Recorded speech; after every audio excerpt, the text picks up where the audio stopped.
को जाना, अब गैर से कटना भी पड़ेगा, खिचड़ी नहीं बनानी पड़ेगी।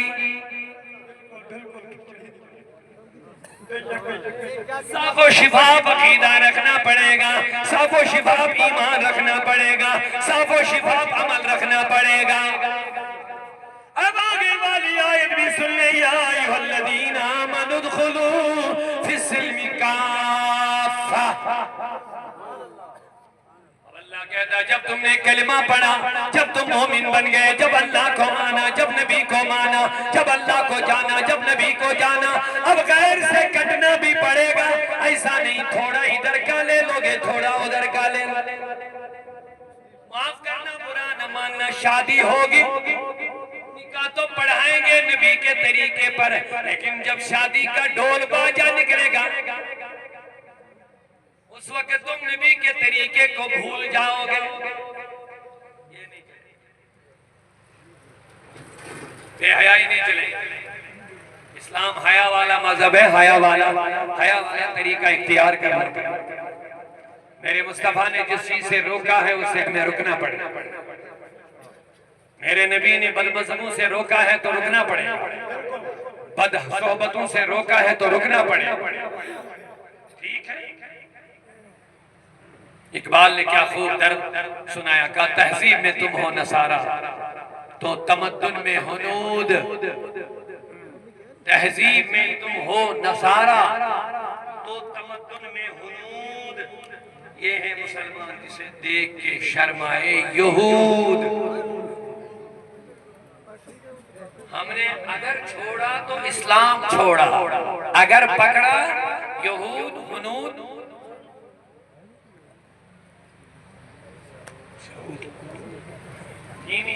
जो हुनूद है, यहूद है ना, किसी को पकड़ा इस्लाम को छोड़ दिया। यहूदियों के तरीके हमारे, नसारा के तरीके हमारे, हुनूद के तरीके। अब देखिए कपड़े नौजवान पहनेंगे तो मुसलमान का रंग नहीं होगा, पहचान भी नहीं होती कि ये मुसलमान भी है कि नहीं।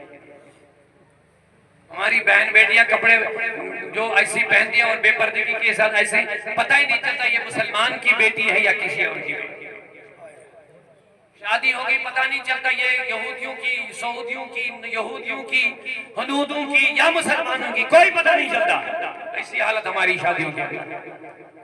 इस्लाही मुआशरा करना है तो पक्के सच्चे मुसलमान, मोमिन और मुसलमान बनना पड़ेगा। मेरे नबी सल्लल्लाहु अलैहि वसल्लम के कलमा पढ़ने के बाद मेरे नबी ने फरमाया गाली गलौज ना करो, गीबत ना करो, हराम ना खाओ। सिर्फ हम कलमा पढ़ के मुसलमान हो गए, जन्नती बन गए, तो ये जहन्नम बदअमलों के लिए नहीं तो और किसके लिए है। मेरे नबी ने फरमाया जो आमदन कसदन नमाज छोड़ेगा 2 करोड़ बरस तक जहन्नम में रहेगा। एक नमाज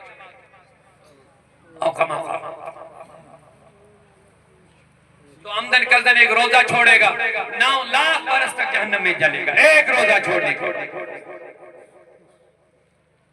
जो अपनी आंखों को नापाक करेगा, बुराई देखेगा, जहन्नम की सुइयां जो आग के होंगे वकील वो उसकी आंखों में ठोक दी जाएंगी वहां जाकर। और ये हाथ खुद बात करेंगे कि क्या क्या किया है। अल-यौम नख्तिमु अला अफ़वाहिहिम व तुकल्लिमुना अयदीहिम व तशहदु अर्जुलुहुम बिमा कानू यक्सिबून। सूरह यासीन शरीफ पढ़ेंगे, अल्लाह फरमाता है क़यामत के दिन ज़बान पे मुहर लग जाएगी, मुंह बंद हो जाएगा। व तुकल्लिमुना अयदीहिम, ये हाथ मेरे साथ बात करेंगे। हाथ मेरे साथ क्या करता था इन हाथों से, ये सब लिख दिया जा रहा है। तनाइयों में बैठ, अंधेरियों में बैठ, रोशनी में बैठ, खलवत में बैठ, जलवत में बैठ, जो भी हाथ करेगा ये खुद वहां बात करेगा। तनाइयों में मोबाइल चलाएगा, बुराई देखेगा, वो भी ये हाथ क़यामत के दिन गवाही देगा। रिश्वत सूद के लिए, किसी का हक खाने के लिए कलम चलाएगा, ये हाथ उसकी गवाही भी देगा। कोई चीज वहां ढकी छुपी नहीं। यौम तुबला सराइर, अल्लाह फरमाता है जिस दिन सिर और राज से पर्दे उठा दिए जाएंगे, सब कुछ सामने आ जाएगा। इंसान चिल्लाएगा हाय काश मुझे ये नाम अमाल ही ना हाथ में दिया होता, इसमें छोटा से छोटा गुनाह भी दर्ज कर दिया गया।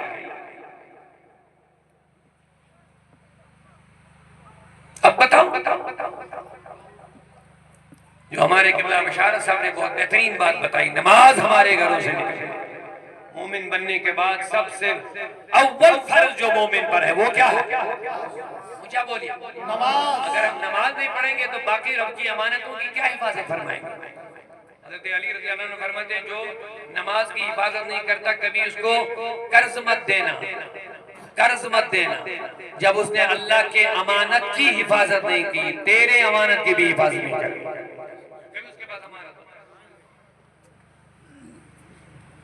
तो दोस्तों, मेरे बुजुर्गों, नौजवानों, मेरे बुजुर्गों, मेरी इस्लामी बहनें हो, बिलखसूस हमारी औरतों का पाकीज़ा होना बहुत जरूरी है। आज हम रो रहे हैं, हमारे बच्चे बिगड़ गए हैं, शराबी बन गए हैं, मंशियात के आदी हो गए हैं, बेरा रवि के शिकार हो गए हैं, जालिम व जाबिर व कातिल बन रहे हैं।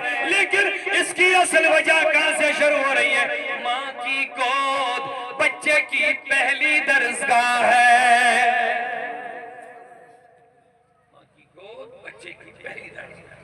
बिल्कुल, वहां से बच्चे की जैसी तरबियत होगी, बच्चा वैसा ही आगे चलेगा। पहली दरजगाह जैसी वहां सोहबत मिलेगी, तालीम और तरबियत मिलेगी, वही असरात आगे चल करके रह जाएगा।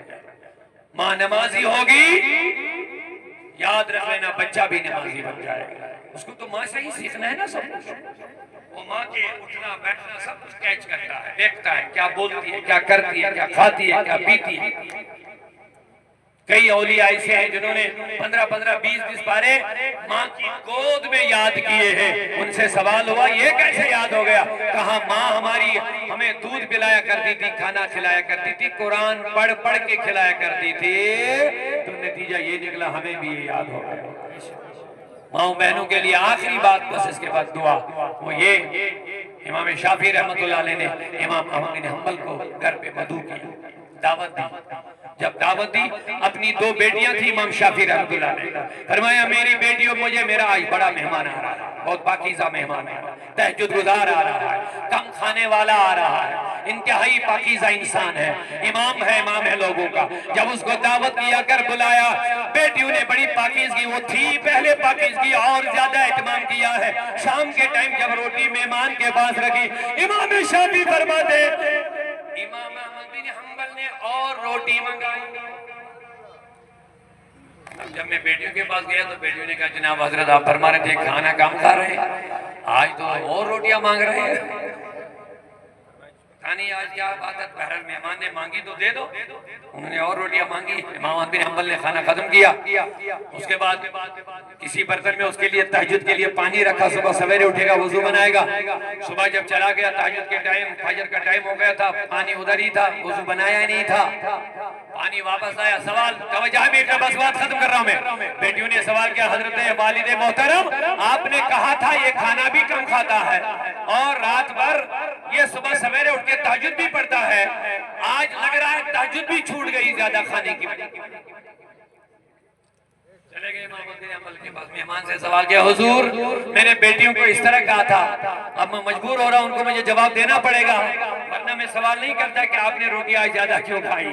इमाम बिन हंबल तबस्सुम फरमाया, कहा सही फरमाया आपने बेटियों को, मैं खाना कम ही खाता था, मैं सुबह तहज्जुद के लिए भी उठता था। अच्छा आज क्या हो गया?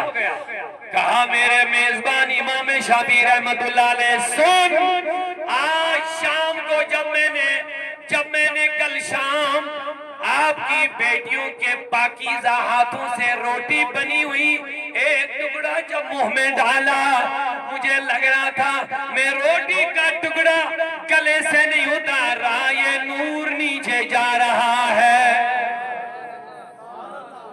ये नूर नीचे जा रहा है। मैंने ख्वाहिश की क्या ज्यादा ही ले लेंगे, ये पाकीज़ा ग़िज़ा बार बार नहीं मिलेगा, इसलिए मैंने और खाना लिया।